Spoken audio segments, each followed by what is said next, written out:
Arvid, nu gang i det. Vi skal have noget lys. Nej. Jamen, det er jo det, jeg altid har sagt. Arvid, han er så dygtig, og ham kan man regne med. Jeg ved slet ikke, hvad jeg skulle have gjort uden dig. Vi er klar med videorunde nummer 3. Det kan jo smutte, plejer vi at sige, når noget går galt. Her er der bestemt noget, der er smuttet for Randersdrengen Mikkel Pedersen.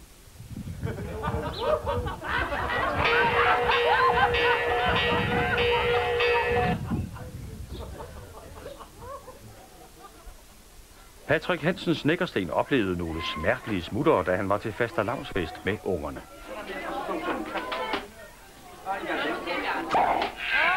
Au, Patrick, op igen.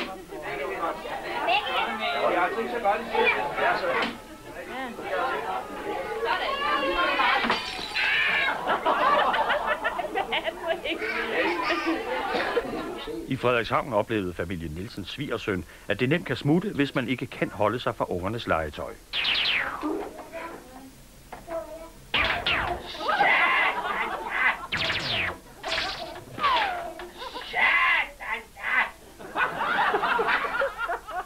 Bettina El Musukis søn Jonas vidste ikke, at der var glatførervarsel i Greve den dag, så det skulle jo smutte for ham. Så viste du dygtig. Hva? Nej, den er ikke ødelagt. Hør så.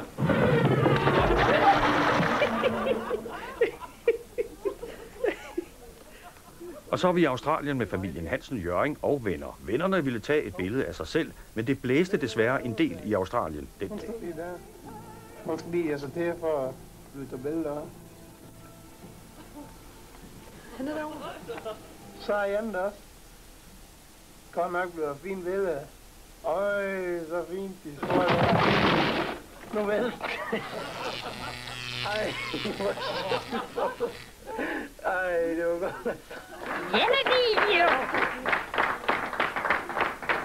Mine damer og herrer, velkommen til Arvid Karateknægten.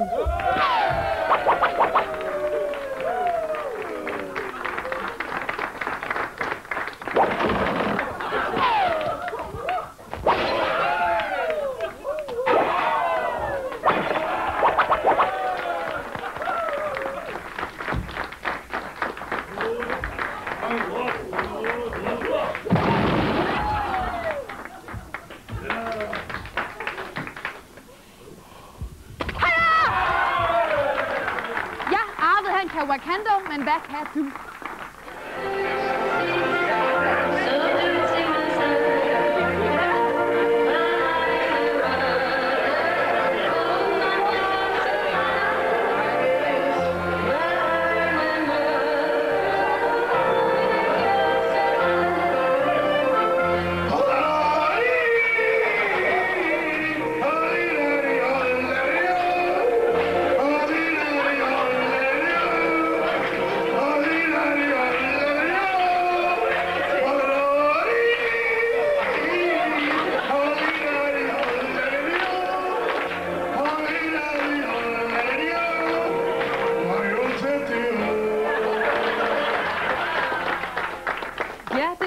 Så han kunne. Vi har taget hul på en speciel konkurrence, der er specielt designet til mærkelige danskere. Og har du et eller andet på video, som du synes kunne passe til det her, ja, så skal du sende det til den her adresse og mærke kuverten Arvids Fanklub. Arvid! Det var vist ikke helt rigtigt, vi prøver lige igen. Så skal du mærke kuverten. Hvad kan du? Og bruge den samme adresse som til Ren Kagemand. Og du kan også finde os på Tekst-TV side 394, og nok om det, her kommer 4. videorunde. Hvorfor er børn altid så vilde? Det går galt hver gang, som for eksempel for de meget vilde piger Tina og Mette Vestergaard i Hadsund.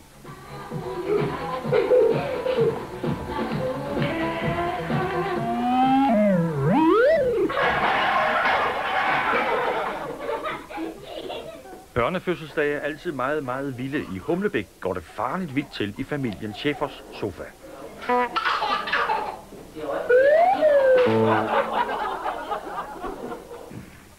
I Viring er ungerne specielt meget vilde. Det kan Per Nielsen skrive under på.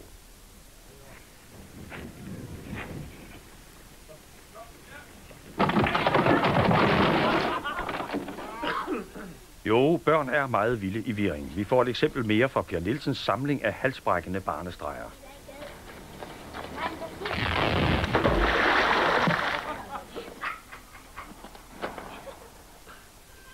I Sjølund er Simon og Søren Nissen også vilde med musik.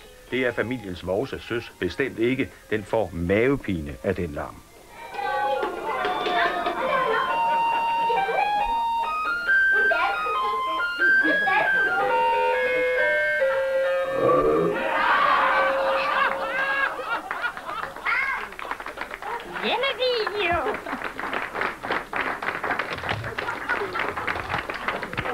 Ja, hvis du nu skulle blive den heldige vinder af ugens bedste hjemmevideo, ja, så er det sådan en her, du vinder. Det er en multimedie-PC med 25 køreklare programmer.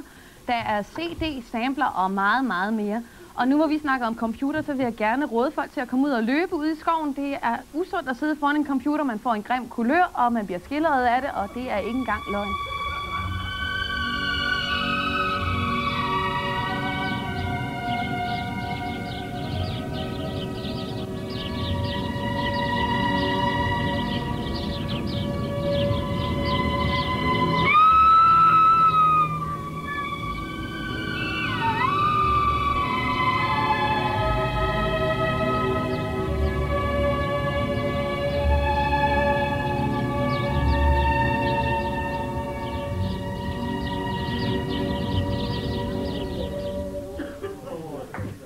Arvid, slip lige. Hvad er det, du laver? Jeg synes simpelthen, du har været så mærkelig her på det sidste. Nej, undskyld, du ikke for at gøre dig ked af det. Ved du hvad? Du kan få lov til at hjælpe mig med det næste. Du ved jeg det.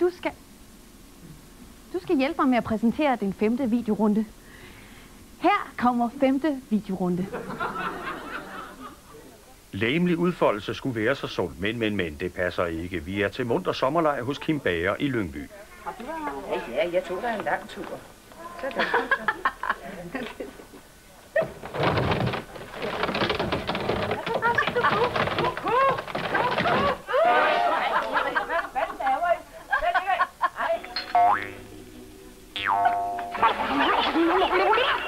Og så galt gik det i Holstebro, da Alice Thomsens far svoger absolut ville danse kankang på glat græs.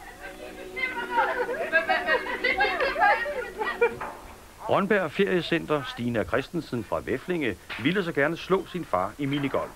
Og det gjorde hun.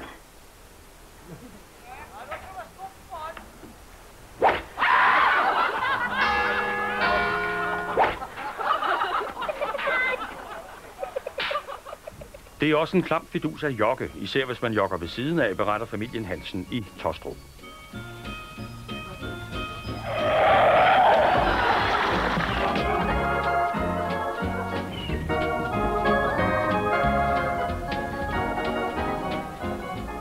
Og vi slutter i Ringkøbing, hvor Niels Andersen vil. Tilbage til fjernsynet.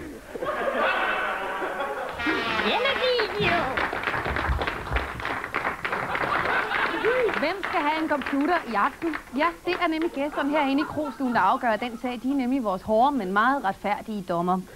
Vi har på forhånd nomineret 3 videoer, og de har hver fået en farve. Og sådan en farvet kugle har gæsterne også fået herude. De har 3 forskellige farvede kugler, og det er nemlig en rød, en gul og en grøn. Og de 3 nominerede videoer, det er dem her. Synes I, at Næstved-familien Hildners boksende kat var aftenens største oplevelse, så giver I Arvid en rød kugle. Var det københavnerdrengene, Rune og Jakob og deres afpillede ven, der var aftenens største griner, så giver I Arvid en gul kugle. Var det Kim Bager Lyngby med sit styltestolt, der væltede Krostuen i aften, så skal Arvid have en grøn kugle. Arvid, vil du være sød og samle hjem? I en lampe, det er godt. Ja, vi bytter fortsat videoer med udlandet, og mens Arvid han samler ind, så skal vi se, hvad det er, at vi har hentet fra broderlandet den her gang. Det er nemlig fra Sverige, og det er både jättekul.